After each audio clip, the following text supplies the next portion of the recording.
The hijacking of the snail starts when it ingests the parasitic eggs. Your hijacking started when you... What the fuck? What are we talking about?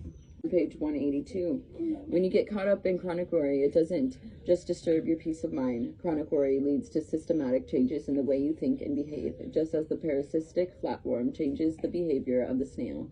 And these changes don't further your own values and aspirations. They further the maintenance of the worry, just as the changes in the snail behavior favor the parasite's interests rather than the snail's. Chronic worry redirects much of your time, attention, and energy to worry rather than life.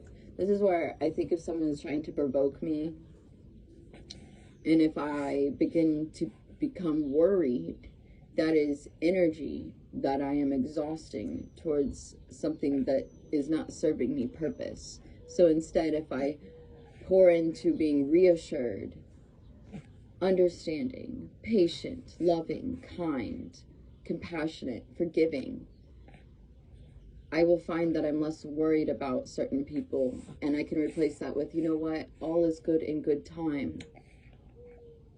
You know, peace be with you and peace be with me. Peace be with us. You know, how can we create more peace? Be the peacemaker. You know, I was always told, be the bigger person. And oh, it is so hard to be the bigger person in front of people so big.